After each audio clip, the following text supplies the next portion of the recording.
بسم اللہ الرحمن الرحیم۔ لاہور سے کراچی تک کے سفر نے میری زندگی بدل کر رکھ دی تھی۔ وہ ایک ٹرین کا سفر تھا جس نے مجھے راتوں کو بھیانک خواب بن کر ڈرایا تھا، اور میں کئی سالوں تک خود کو نارمل نہیں کر پا رہی تھی۔ میں اپنے ماں باپ کی اکلوتی بیٹی تھی۔ میرا نام مارینا ہے اور میں لاہور ڈیفینس کے ایک گھر میں رہتی تھی۔ میرے ماں باپ کی چونکہ میں اکلوتی بیٹی تھی، اس لیے انہوں نے مجھے اعلیٰ سے اعلیٰ تعلیم دلوائی۔ ان کا خواب تھا کہ میں ایک ڈاکٹر بنوں، اور میں ان کے خواب کو تعبیر کرنا چاہتی تھی۔ میڈیکل کی پڑھائی بہت زیادہ ٹف تھی، اس لیے میں کتابوں میں ہی سر دیے رہتی تھی۔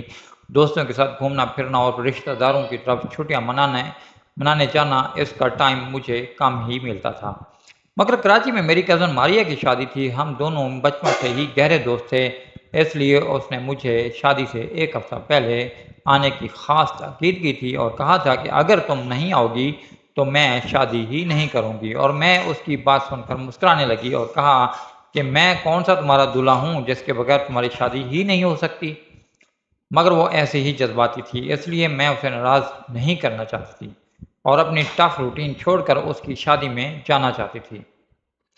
میرے ماں باپ تو ایک ہفتہ پہلے ہی کراچی پہنچ چکے تھے۔ میرے چونکہ پیپرز ہو رہے تھے، اس لیے میں نے وعدہ کیا تھا کہ ایگزامز کے بعد میں خود ہی چلی آؤں گی شادی میں۔ اب صرف 3 دن باقی تھے اور میں ٹرین میں بیٹھی ہوئی سوچ رہی تھی کہ میری تو بہت زیادہ درگت بننے والی تھی، کیونکہ وہ مجھ سے بہت ناراض تھی۔ میں ٹرین کی اکانومی کلاس میں بیٹھی تھی۔ اکانومی کلاس میں بھی کافی زیادہ رش تھا۔ ٹرین ایک اسٹیشن پر رکی تو میں مسافر ٹرین سے نیچے اترے۔ کچھ لوگوں کی منزل آ چکی تھی اور کچھ لوگ ویسے ہی تھوڑی دیر سستانے کے لیے نیچے اتر چکے تھے۔ میں اب ٹرین میں اکیلی رہ گئی تھی۔ میں نے سوچا کہ میں بھی تھوڑا سا باہر جا کر فریش ہو جاتی ہوں،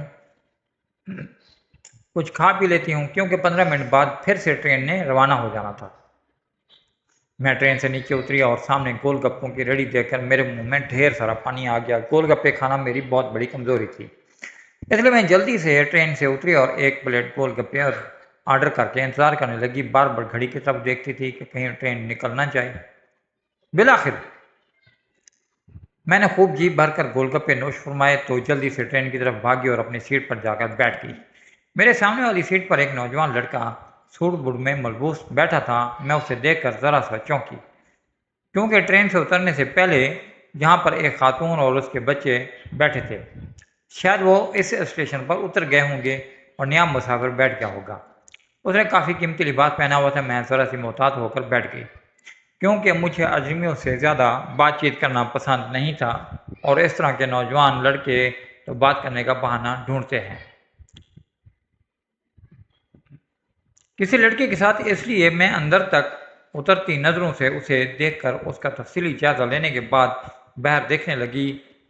میری یہ عادت تھی کہ میں چند لمحوں میں اپنے سامنے موجود شخصیت کا اچھی طرح جائزہ لے لیتی تھی۔ اس نے کیا پہنا ہوا ہے اور وہ کس کلاس سے تعلق رکھتا ہے، یہ میری شروع سے ہی عادت تھی اور میں اس عادت سے پیچھا نہیں چھڑا سکتی تھی۔ اس لیے سامنے موجود شخص جو کہ کافی پڑھا لکھا اور ڈیسنٹ معلوم ہوتا تھا اور کسی اچھی فیملی سے تعلق رکھتا تھا، اس نے بہت قیمتی ڈریس پہنا ہوا تھا اور اس کی بائیں کلائی پر بہت مہنگی برانڈڈ ریسٹ واچ تھی، اور بائیں ہاتھ کی دوسری انگلی میں ایک رنگ بھی پہن رکھی تھی جسے وہ بار بار گھما رہا تھا۔ اسے دیکھ کر لگتا نہیں تھا کہ وہ شادی شدہ ہے، مگر وہ رنگ میں اسے پہچانتی تھی کہ یہ ویڈنگ رنگ ہے، اور اس کا تفصیلی جائزہ لینے کے بعد میں نے پھر سے اپنا چہرہ موڑ لیا اور باہر بھاگتے مناظر دیکھنے لگی تھی۔ ایک بات میں نے جو نوٹس کی اور وہ یہ تھی کہ وہ بے پناہ تشویش میں اور پریشان لگتا تھا۔ بار بار اپنا رومال جیب سے نکال کر اپنے ماتھے پر آیا پسینہ صاف کر رہا تھا۔ حالانکہ ٹرین میں اتنی بھی گرمی نہیں تھی، باہر سے آنے والی ہوا کے جھکڑ سے میرے بال اڑ رہے تھے جن کو میں بار بار چہرے سے ہٹا رہی تھی۔ کن اکھیوں سے سامنے بیٹھے موصوف کو بھی دیکھ لیتی تھی جو نہ جانے اس قدر بے چین کیوں تھا۔ خیر مجھے کیا لگے، اگلے اسٹیشن پر ٹرین بھی پھر ذرا سی دیر کو رکی تھی۔ میں اب باہر نہیں گئی تھی بلکہ ٹرین میں ہی بیٹھی رہی، اپنے موبائل پر لگی اپنے کزن کو اپڈیٹ کر رہی تھی، اسے تسلی دے رہی تھی کہ بس پہنچنے والی ہوں۔ اچانک ٹرین میں ایک آئس کریم بیچنے والا آ گیا۔ مجھے اس شدید گرمی میں آئس کریم کی بے پناہ طلب ہو رہی تھی۔ میں نے اپنے پرس کھنگالا تو اس میں ہزار ہزار کے نوٹ تھے۔ ایک نوٹ اس آئس کریم والے کو پکڑایا تو اس نے مایوسی سے کہا کہ میڈم میرے پاس کھلے پیسے نہیں ہیں۔ مجھے بے پناہ مایوسی ہوئی تھی۔ اس سے پہلے کہ وہ پلٹ جاتا میں نے کہا ٹھہرو، اور اپنے سامنے بیٹھے اس مرد کے آگے ہتھیلی پھیلا دی کہ ہاں کہ مسٹر میرے پاس کھلے پیسے نہیں ہیں، کیا آپ مجھے ادھار دے سکتے ہیں؟ میں اگلے اسٹیشن پر کھلے کروا کر آپ کو دے دوں گی۔ میں نے اپنی مسکین سی شکل بنا کر اسے دیکھا تو اس نے ناگواری سے پہلے تو مجھے گھورا کہ یہ کون سا طریقہ ہے آج سے پیسے مانگنے کا، مگر مجھے اس وقت آئس کریم کی اتنی طلب ہو رہی تھی کہ میں نے اپنی انا پر پیر رکھ دیے۔ اس نے عجلت میں ہی اپنی جیب سے پیسے نکالے اور بغیر گنے اس آئس کریم والے کو تھما دیے اور کہنے لگا کہ چھوٹا نہیں ہے میرے پاس، مگر تم رکھ سکتے ہو۔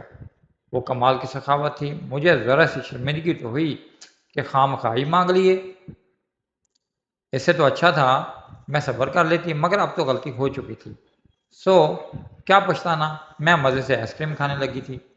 میں نے آئس کریم کھانے کے بعد پرس سے ہزار کا نوٹ نکالا اور اسے تھما دیا۔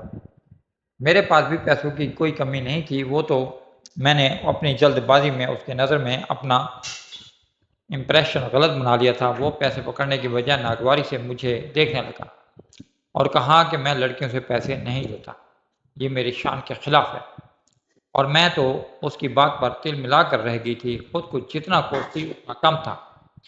میں نے کہا میں نے آپ سے ادھار پیسے مانگے تھے، پیسے فری میں نہیں، میں بھی کسی کا احسان نہیں لیتی، یہ میری انا کے خلاف ہے۔ میں نے دو بدو جواب دیا، مگر اس کا چہرہ ویسا ہی بے تاثر اور برف جیسا رہا۔ کہا کہ چلو پھر اگلے اسٹیشن پر ٹرین سے اترنا اور کھلے کروا کر 500 مجھے دے دینا۔ میں نے خوشی خوشی ہزار کا نوٹ بیگ میں اڑس لیا، سوچا کہ اگلے اسٹیشن بس آنے والا ہے، میں اس کا احسان لوٹا دوں گی، مگر میرے وہم میں بھی نہ تھا کہ وہ اپنے احسان کا بدلہ مجھ سے یوں چکائے گا کہ میں اپنے پیروں پر کھڑی نہ رہ سکوں گی اور میری نارمل اور خوشیوں بھری زندگی ایک دم سے ہی ویران ہو جائے گی، کیونکہ اگلے اسٹیشن پر جب ٹرین ایک بار پھر سے رکی اور ہماری بوگی والے کچھ مسافر اپنی منزل کے لیے روانہ ہو گئے اور کچھ یوں ہی باہر نکل گئے، مگر وہ ٹانگ پر ٹانگ جما کر بیٹھا رہا۔ اس کے چہرے میں شدید گھبراہٹ تھی جسے چھپانے کی وہ سر توڑ کوشش کر رہا تھا۔ اس نے مجھے اشارہ کیا کہ جاؤ باہر اور میرا کاغذ چکا دو۔ میں جو پہلے ہی اٹھنے والی تھی اس کی جانب مسکرا کر دیکھا اور باہر نکل گئی، مگر جب میں واپس لوٹی 15 منٹ بعد تو ٹرین میں داخل ہوئی تو اس کی سیٹ بالکل خالی پڑی تھی۔ مجھے حیرت ہوئی، پھر سوچا شاید وہ بھی کہیں اتر گیا ہوگا، ابھی آ جائے گا، مگر جب ٹرین آہستہ آہستہ چلنے لگی اور وہ نہ آیا تو میں ایک دم سے تشویش میں مبتلا ہو گئی تھی۔ جلدی سے ٹرین کے دروازے پر آ کر کھڑی ہو کر ادھر ادھر دیکھنے لگی، مگر اس کا دور دور تک نام و نشان تک نہ تھا۔ مجھے حیرت کا شدید جھٹکا لگا تھا، مگر اب ٹرین اپنی رفتار پکڑ چکی تھی اور وہ نہیں آیا تھا۔ میں مایوسی سے واپس سیٹ کی جانب پلٹی اور وہاں بیٹھ گئی، شاید اس کی منزل آ گئی ہوگی اور وہ اتر چکا ہوگا۔ پھر اس نے مجھے کیوں کہا کہ جاؤ نیچے، یہ سوال میرے ذہن میں مجھے پریشان کرنے لگا تھا، مگر جیسے ہی میری نظر اس کی سیٹ کے نیچے گئی تو وہاں اس کا اٹیچی کیس پڑا تھا۔ اب تو مجھ پہ تشویش سے لاحق ہو گئی تھی، وہ اپنا سامان کیسے بھول سکتا ہے؟ بھلا عجیب سر پھرے آدمی تھا، اتنا قیمتی سامان رکھ کر بھاگ گیا، نہ جانے اس میں کیا ہوگا۔ میں یہی سوچ رہی تھی کہ اچانک اس اٹیچی کیس میں سے ایک سرخ گاڑھا محلول نکلنے لگا جو ٹرین کے فرش پر گر رہا تھا۔ میں ایک دم سے حیران ہوئی کہ شاید اٹیچی میں اس نے شربت کی بوتل رکھی ہوگی جس کا ڈھکن کھل گیا۔ اس سے پہلے کہ وہ محلول رینگتا ہوا میری سیٹ تک آ کر مجھے بھی خراب کرتا، میں ایک دم جھنجھلا کر اٹھی اور اس کی سیٹ کی جانب بڑھنے لگی۔ میں نیچے جھکی اور بے اختیار ہی میری انگلیوں نے اسے چھوا اور میں اسے اپنے ناک کے قریب لے گئی تو میرا اگلا سانس رک گیا تھا۔ میرے جسم میں ایک عجیب سی کھلبلی مچ گئی، کیونکہ وہ سرخ رنگ کا محلول شربت تو ہرگز نہ تھا، وہ تو میں پولیس اسٹیشن بیٹھی تھی اور تھر تھر کانپ رہی تھی، کیونکہ میں زندگی میں پہلی دفعہ کسی پولیس اسٹیشن آئی تھی، وہ بھی اکیلی۔ میرا آج تک ایسی کسی صورتحال سے کوئی پالا نہیں پڑا تھا۔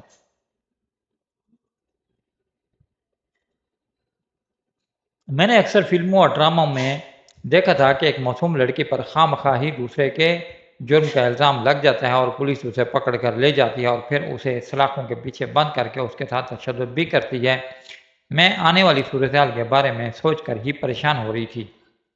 میرے اندر اتنی بھی ہمت نہیں تھی کہ میں اپنے گھر والوں کو کال کر لیتی کہ میں کس مشکل میں پھنس گئی ہوں، کیونکہ میرا mobile phone lady police constable نے لے لیا تھا اور میرا سارا سامان ضبط کر لیا تھا۔ اس ٹرین پر پہلی بار میں اکیلی سفر پر نکلی تھی اور وہ بھی اپنے کزن کی شادی پر جانے کے لیے۔ مجھے بے پناہ ایکسائٹمنٹ تھی اور اب تو میں اپنی منزل کے قریب ترین تھی، مگر برا ہو میری قسمت کا اور بیڑا غرق ہو جائے اس شخص کا جس نے میرے ساتھ نہ جانے کس جرم کا بدلہ لیا تھا، اور میں نے اس سے آئس کریم کے پیسے کیا مانگ لیے، اس نے تو مجھے مجرم ہی بنا کے رکھ دیا۔ میں کرسی پر بیٹھی کانپ رہی تھی اور میرے سامنے بیٹھا انسپکٹر فواد مجھے اندر تک اترتی نظروں سے دیکھ رہا تھا، جیسے جانچ رہا ہو کہ مجھ جیسی کمزور سی لڑکی اتنا بڑا کارنامہ کیسے کر سکتی ہے۔ میں نے حلق سے آواز نکالتے ہوئے اس سے پوچھا کہ میں بے قصور ہوں، میرا کوئی قصور نہیں، پلیز مجھے چھوڑ دیں، مجھے تو اپنے کزن کی شادی پر جانا ہے، مجھے لیٹ ہو رہی ہے۔ مگر اس نے کہا کہ نہ بیوی، جب تک تفتیش مکمل نہیں ہوتی اور اصل مجرم کا پتہ نہیں چل جاتا ہم تو تمہیں نہیں چھوڑیں گے۔ میں نے کہا کم از کم مجھے اپنے گھر والوں کو فون تو کرنے دیں، مجھے اپنا کوئی وکیل تو کرنے دیں، آپ جو بھی مجھ پر اتنا بڑا الزام کیسے لگا سکتے ہیں؟ میں اس شخص کو جانتی تک نہیں ہوں، میں نے تو اس سے بات بھی نہیں کی، نہ جانے وہ کون ہے، کہاں چلا گیا، میں اس کا نام تک نہیں جانتی، آپ مجھ سے اس بارے میں کیا پوچھنا چاہتے ہیں جیسے میں زندگی میں پہلی بار ملی ہوں۔ اس پر اس نے کہا کہ یا تو ہمیں اصل مجرم تک پہنچا دو ورنہ ہم تمہیں ہی ہتھکڑیاں لگا دیں گے، تم ایک عورت ہو اور عورت ایک دن کے لیے جیل کی سلاخوں کے پیچھے چلی جائے تو اس کی ساری زندگی پر داغ لگ جاتا ہے۔ اس نے مجھے ڈرانے میں کوئی کسر نہیں چھوڑی تھی۔ میں پہلے ہی کانپ رہی تھی، اوپر سے میرا سانس بھی اٹک رہا تھا۔ یا خدا میں کس مصیبت میں پڑ گئی ہوں۔ مجھے تو اس شخص کے تیور پہلے سے ہی برے لگ رہے تھے، وہ بار بار اپنے ماتھے پر سے پسینہ صاف کر رہا تھا اور اس کے ہاتھ بھی کپ کپا رہے تھے۔ کاش میں تب ہی سمجھ جاتی کہ وہ کتنا بڑا مجرم ہے اور میں فوراً ہی پولیس کو اطلاع دے دیتی، مگر میں نے اس طرح سے جانچ لیا تھا پر اس کے کارنامے کے بارے میں بے خبر تھی جو کہ اس کی سیٹ کے نیچے پڑا تھا۔ وہ اٹیچی کے جس کے اندر سے وہ لال رنگ کا گہرا محلول نکل رہا تھا، وہ شربت تو ہرگز نہیں تھا بلکہ وہ ایک خوبصورت عورت کی کٹی ہوئی لاش تھی جسے بے دردی سے عطاب کا نشانہ بنایا گیا تھا۔ نہ جانے اس عورت سے کس جرم کا بدلہ لیا گیا تھا۔ وہ شخص دیکھنے میں بالکل بھی جابر اور ظالم نہیں لگتا تھا، کافی شریف خاندان سے تعلق رکھتا تھا، مگر میں پہلی دفعہ انسانوں کو جانچنے کے معاملے میں غلط ثابت ہوئی تھی اور پہلے ہی بار پھنس گئی تھی، اتنی بری طرح سے پھنسی تھی کہ کسی کو مدد کے لیے بھی نہیں پکار سکتی تھی۔ میں اس کے بارے میں اگر ذرا سا بھی جانتی ہوتی تو میں فوراً سے پولیس کو ساری تفصیل بتا کر اپنی جان چھڑا لیتی۔ میں تو اس خوبصورت چہرے کے پیچھے چھپے حیوان کو خود پھانسی پر لٹکا دیکھنا چاہتی تھی جس نے ایک عورت کے ساتھ اتنا بڑا ظلم اور زیادتی کیا اور پھر اس کو بدردی سے قتل کر دیا۔ میرا دماغ بالکل معاف ہو رہا تھا، مجھے کچھ سمجھ نہیں آ رہی تھی کہ میں کیا کروں۔ میں پچھلے 5 گھنٹے سے وہاں پر بیٹھی ہوئی تھی اور کوئی میری بات سننے کو بھی تیار نہیں تھا۔ جیسے بھی اپنا مسئلہ بیان کرتی وہ یہی کہتا کہ یا تو ہمیں اس مجرم کا بتا دو یا پھر خود بھگتو۔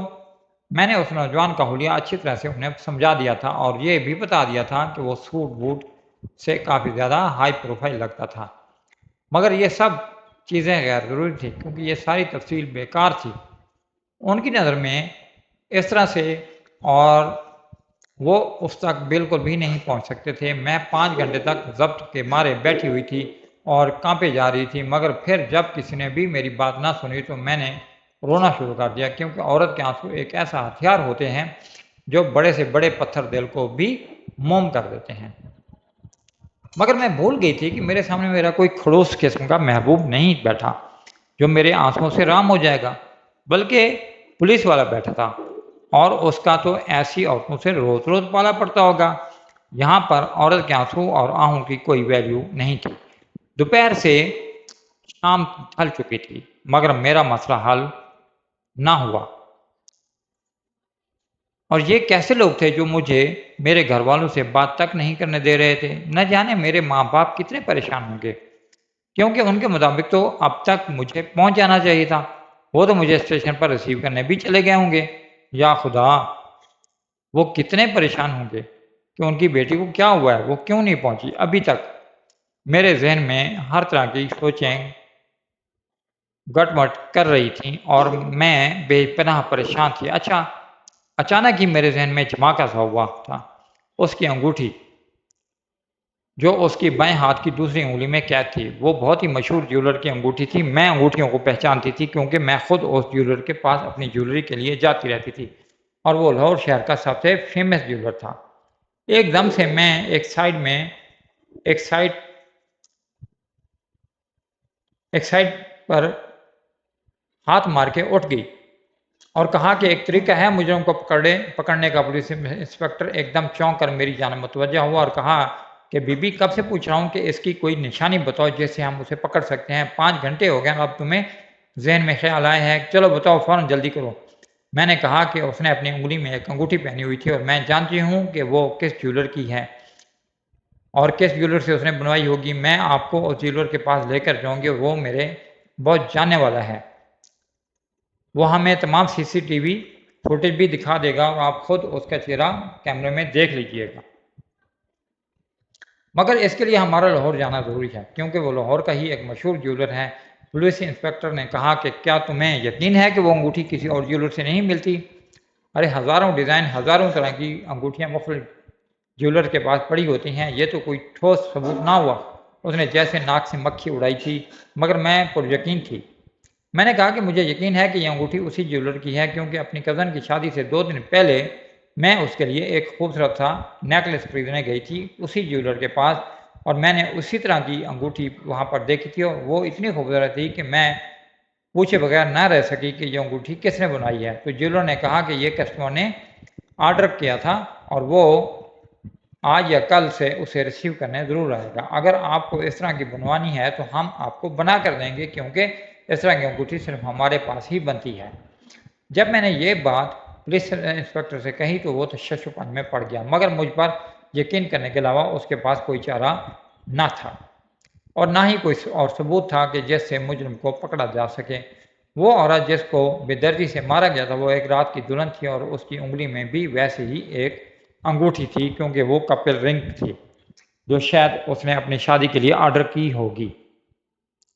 وہ شخص کتنا شفاق اور ظالم تھا کہ جس نے شادی کی رات ہی اپنی دلہن کو بے دردی سے مار دیا تھا، جیسے پرانے ماہ سال کا کوئی حساب چکایا ہو اس سے۔ اب ہمیں دوبارہ سے لاہور جانا تھا۔ اس بار میں ٹرین کی بجائے پولیس کی گاڑی میں گئی تھی۔ میرا دل زور زور سے کانپ رہا تھا کہ اگر اس انگوٹھی سے بھی اس کا سراغ نہ ملا تو میں تو بری طرح پھنس جاؤں گی، مگر میرے پاس اس کے علاوہ چارہ بھی نہ تھا۔ مجھے بار بار اپنے گھر والوں کی پریشانی ہو رہی تھی، نہ جانے وہ کتنا پریشان ہوں گے میری وجہ سے۔ میں نے لیڈی پولیس کانسٹیبل کی منت کی کہ مجھے ایک بار گھر میں اطلاع دینے دے اور اسے جیسے مجھ پر ترس آ گیا تھا۔ اس نے اپنا فون نکالا اور کہا کہ میرے سامنے بات کرو۔ میں نے جلدی کپاتے ہوئے ہاتھوں سے اپنے بابا کا نمبر ملایا۔ انہوں نے چھوٹتے ہی کال اٹینڈ کر لی تھی اور کہا کہ مرینا بیٹا تم کہاں رہ گئی ہو؟ میں کب سے اسٹیشن پر کھڑا تمہارا انتظار کر رہا ہوں مگر اس ٹرین سے تو تم اتری ہی نہیں ہو، حالانکہ تم نے مجھے اطلاع دی تھی کہ میں ٹرین پر چڑھ چکی ہوں۔ اور میں نے بابا کو ساری صورتحال سے آگاہ کر دیا تو وہ ایک دم سے پریشان ہو گیا، کہنے لگے کہ ان لوگوں کی ہمت کیسی ہوئی تمہیں اتنے گھنٹے تک ہراساں کرنے کی؟ میں ان کی اچھی طرح سے خبر لوں گا اور اوپر تک ان کی شکایت کروں گا۔ بابا بہت زیادہ غصے میں تھے۔ میں نے کہا کہ فی الحال تو میں لاہور تیار ہوں، آپ شرجیل بھائی کو کال کر کے وہیں پہ بلا رہے ہیں، وہ بھی اسی جیولر کے پاس آ جائیں۔ فون رکھا تو وہ کانسٹیبل مجھے غور سے دیکھنے لگی، کہنے لگی کون ہو تم اور کون شرجیل بھائی؟ میں نے کہا کہ شرجیل میرے بابا کے کزن ہیں جو کہ SP ہیں اور اس کیس میں آپ لوگوں کی ہیلپ کریں گے اور آپ سے بھی سوال کریں گے کہ ایک مظلوم لڑکی کو آپ نے اتنے گھنٹے تک کیوں حراست میں رکھا، حالانکہ اس کا کوئی قصور بھی نہیں تھا اور آپ نے اسے اپنے وکیل یا اپنے گھر والوں تک سے بات نہیں کرنے دی۔ میں نے اپنے لہجے کو تھوڑا سا روبدار بنا کر کہا تو وہ ایک دم سے جیسے سہم گئی۔ پہلے میں ان کے سامنے ایک کمزور اور بے بس لڑکی تھی، مگر اب ایک دم سے میرا بیک گراؤنڈ جان کر وہ رو میں آ چکے تھے اور میرا بھی اعتماد بحال ہو چکا تھا۔ بہرحال مجھے مجرم کو پکڑنے میں ان کی رہنمائی کرنی تھی، کیونکہ میں بھی چاہتی تھی کہ وہ مجرم ضرور پکڑا جائے اور اسے کڑی سے کڑی سزا ملے۔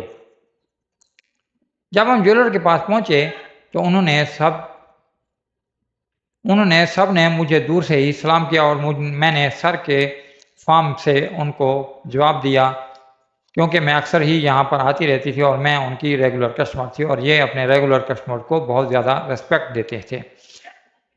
اور وہ لاہور کی سب سے بڑی اور مشہور جیولری شاپ تھی، جس میں ڈائمنڈس سے لے کر زرکون تک سب دستیاب ہوتا تھا۔ مجھے جیولری کا جنون تھا، اس لیے جب بھی مجھ پر شاپنگ کا وقت ملتا تو میں سب سے پہلے اسی جیولر کے پاس آتی تھی، اور میں جیسے ہی اوپر والے پورشن میں گئی تو عبداللہ بھائی دور سے دیکھ کر مسکرانے لگے۔ عبداللہ بھائی اس جیولری شاپ کے آنر تھے، اور پولیس والے بڑے حیران ہو رہے تھے کہ یہاں پر سب لوگ مجھے کتنا احترام دیتے ہیں، اور اس لیے وہ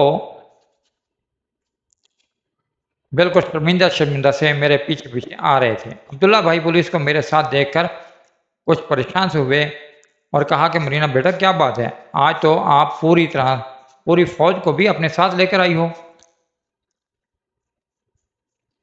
میں مسکرا کر ان کی طرف دیکھا اور کہا کہ ان کو ایک مجرم کے بارے میں معلومات چاہیے جو 2-3 دن پہلے آپ کی شاپ پر آیا تھا اور جس نے ویڈنگ رنگس خریدی تھیں۔ میں نے جب رنگس کی ساخت اور شناخت عبداللہ بھائی کو بتائی تو وہ ایک دم سے کہنے لگے کہ ارے ہاں، وہ لڑکا پرسوں رات کو ہی اجلت میں آیا تھا اور یہاں سے اپنا آرڈر لے گیا تھا۔ جب میں بولی عبداللہ بھائی کو اس لڑکے کی شبیہ بتائی تو وہ کہنے لگے ارے وہی تو تھا۔ پولیس والے ایک دم سے چونک گئے اور کہا کہ کیا ہمیں اس کی فوٹیج مل سکتی ہے؟ اور مجرم کو پکڑا جانا ہمارے لیے بہت ضروری ہے، کیونکہ اس نے بہت بڑا گھناؤنا جرم کیا۔ اس نے اپنی ہی بیوی کو مار کر اٹیچی کیس میں ڈال کر ٹرین کے اندر آ کر خود فرار ہو گیا اور اس بیچاری مظلوم لڑکی کو پھنسا گیا ہے۔ پولیس والوں نے ایک دم سے میرے لیے ہمدردی دکھائی، جس میں تنزیہ مسکرانے لگی کہ کیسے دوگلے لوگ ہیں، جب کسی طاقتور انسان سے ان کا پالا پڑتا ہے تو اس کے تلوے تک چڑھنے لگتے ہیں۔ عبداللہ بھائی نے اس کی فوٹیجز دکھائیں، وہ وہی تھا۔ مجھے بے پناہ خوشی ہو رہی تھی کہ میری باریک بینی آج میرے کتنا کام آ گئی، ورنہ تو اس کا سراغ لگانا مشکل ہو جانا تھا۔ اتنے میں شرجیل انکل بھی آ گئے، میری طرف تشویش میں بڑے کہا کہ مرینا بیٹا کیا ہوا ہے، تم ٹھیک تو ہو نا؟ اور وہ پولیس والے شرجیل انکل کے رو میں آ گئے۔ شرجیل انکل نے بھی ان کی خوب کلاس لی اور کہا کہ ان کی شکایت اوپر تک کریں گے، اور کہا کہ یہ لڑکی اب تم لوگوں کے ساتھ بالکل بھی نہیں جائے گی، جو بھی کارروائی ہوگی تم لوگ خود کرو گے۔ اگر مزید ہیلپ کی ضرورت ہو تو میں کر دوں گا۔ خدا کر کے میری ان سے جان چھوٹی تھی اور میں گھر آ گئی تاکہ فریش ہو کر کل دوبارہ کراچی کے لیے روانہ ہو سکوں۔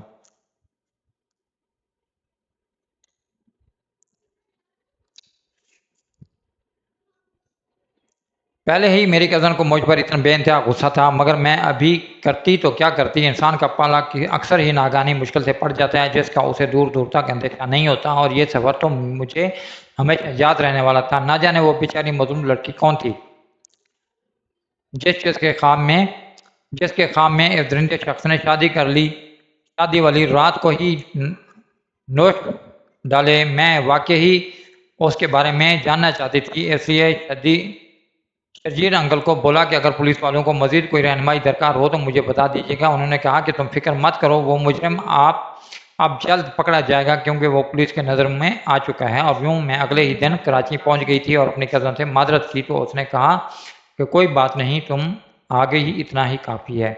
ہم کزن نے مل کر خوب ہلا گلا کیا تھا، کیونکہ اتنے عرصے بعد ملے تھے، اور اس دوران میں بار بار شرجیل انکل کو کال کر کے پوچھتی رہی۔ بالآخر تیسرے دن بعد وہ مجرم جیل کی سلاخوں کے پیچھے تھا اور اس نے واقعی اعتراف کر لیا تھا اپنے جرم کا۔ وہ ایک نفسیاتی مریض تھا اور جس لڑکی سے اس نے زبردستی شادی کی تھی وہ کسی اور کو پسند کرتی تھی۔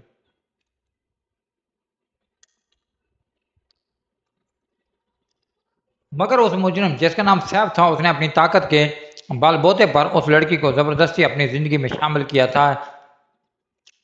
شادی کی رات لڑکی کا عاشق اسے ملنے آ گیا، کیونکہ اسے علم نہ تھا کہ اس کی شادی ہو چکی ہے، اس لیے وہ بہت تیش میں سیف کا منہ توڑنے آیا تھا، مگر اسے منہ کی کھانی پڑی تھی کیونکہ سیف نے اس لڑکی زارا اور اس کے محبوب کو اپنی شادی کی رات ایک ساتھ دیکھ لیا تھا، اور یوں زارا اس کے عتاب کا نشانہ بن گئی۔ اس کا عاشق شاید بزدل نکلا، اس لیے فرار ہو گیا، مگر زارا کمزور لڑکی تھی، اس لیے بے دردی سے اس کا قتل کر دیا گیا کیونکہ سیف بے پناہ جنونی شخص تھا اور اب جیل کی سلاخوں کے پیچھے سڑ رہا تھا۔ کبھی کبھی انسان کے ظاہری حلیے سے دیکھ کر نہیں لگتا کہ وہ اس حد تک ظالم بھی ہو سکتا ہے، کیونکہ کچھ خوبصورت چہروں کے پیچھے بھیڑیے بھی چھپے ہوتے ہیں، اس لیے احتیاط کریں، کسی پر جلدی بھروسہ نہ کریں۔